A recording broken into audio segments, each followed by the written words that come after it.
Praise the Lord. मी Daniel याचा 8वा अध्याय पाठ केलेला आहे. दानियलास एडका व बकरा यांचा दृष्टांत. मी जो दानियल त्या मला प्रथम दृष्टांत झाला होता, त्यानंतर बेलशस्सर राजाच्या कारकिर्दीच्या 3ऱ्या वर्षी मला पुन्हा दृष्टांत झाला. मी दृष्टांतात पाहिले तो मला असे दिसून आले की मी एलाम परगण्यातल्या शोषण राजवाड्यात आहे. आणखी मी पाहिले तर मला असे दिसले की मी उलई नदी तीरी आहे. मी डोळे वर करून पाहिले तो नदीसमोर मला 2 शिंगांचा एक एडका दिसला. त्यातील दोन्ही शिंगे मोठी होती. त्यातील एक शिंग दुसऱ्याहून मोठे असून मागाहून निघाले होते.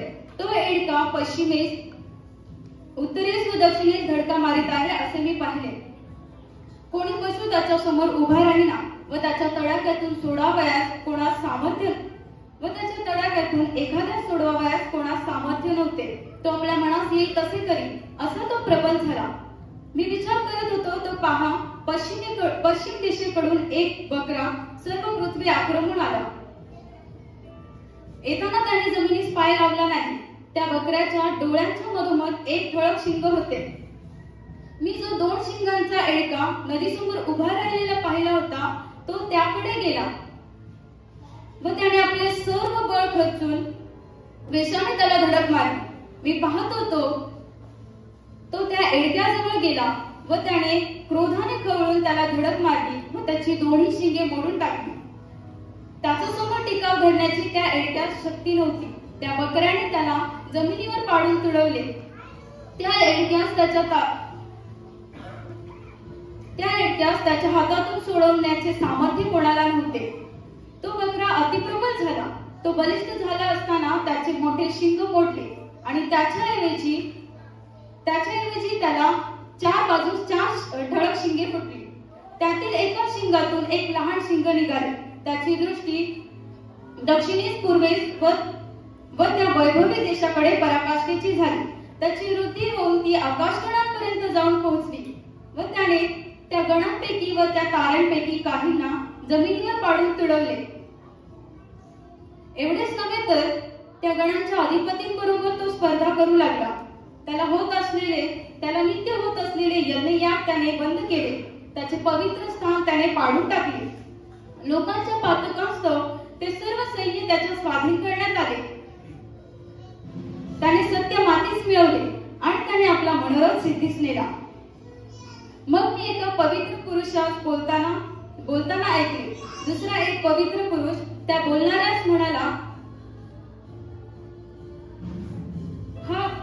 हा नित्याचा यज्ञ याग, विध्वंसमूलक पातक, पवित्र स्थान व सैन्य ही पायाखाली तुडवणे ह्या दृष्टांतात पाहिलेल्या गोष्टी कोठवर चालतात. तो मला म्हणाला, 2300 दिवस मग पवित्र स्थानाची शुद्धी होईल. मग असे झाले की मी दानियेलाने दृष्टांत पाहिला तेव्हा त्याचा अर्थ समजण्याचा मी यत्न करू लागलो. तेव्हा पहा, मनुष्यरूपधारी अशा एकास मी माझ्यासमोर उभे राहिलेले पाहिले. उलई नदीच्या 2 तीरांमधून मी एक मनुष्यवाणी ऐकली, ती अशी, गब्रिएला, या पुरुषास या दृष्टांताचा अर्थ सांग. तेव्हा मी उभा होतो तेथे तो माझ्याजवळ आला. तो जवळ आला तेव्हा मी घाबरून खाली पडलो. तेव्हा मी घाबरून पालथा पडलो.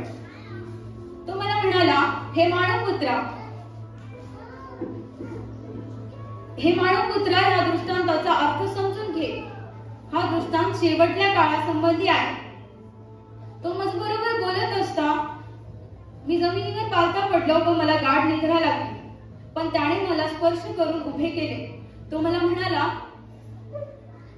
कोपाच्या शेवटल्या दिवसात व नेमिलेल्या अंतसमया संबंधाने हा दृष्टांत. कोपाच्या शेवटल्या दिवसात काय घडेल हे मी तुला सांगतो.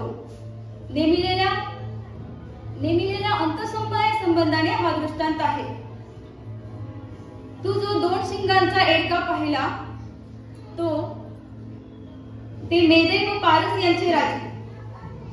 जो दांडगा बकरा पाहिला तो ग्रीसचा राजा व त्याच्या डोळ्यांच्या मधोमध असलेले ठळक शिंग हा पहिला राजा. त्याचे पहिले एक शिंग मोडून त्याच्या जागी 4 शिंग आले. याचा अर्थ असा होतो की त्या राज्यातून 4 राज्य उद्भवतील. मग त्यांचे बल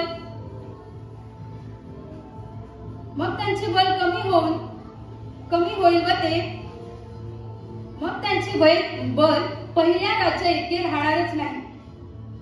त्या राज्यांचा शेवट जवळ येऊन पातकांच्या पापाने घडा भरला म्हणजे उग्र स्वरूपी व खूप प्रश्न सोडवणारा असा एक राजा उभा राहील. त्याचे राज्य बलवत्तर होईल. तथापि ते त्याच्या स्वतःच्याने होणार नाही. ते त्याच्या स्वतःच्या पराक्रमाने होणार नाही. तो उत्कर्ष पावेल. तो विलक्षण नाश करेल.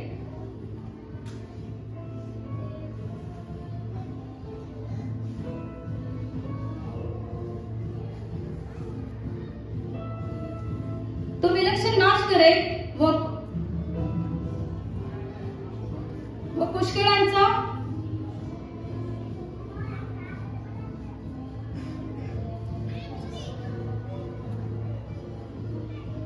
तो आपल्या काव्याने आपल्या हातची कारस्थाने सिद्धीस नेईल. तो आपल्या मनोरथ सिद्धीस नेईल.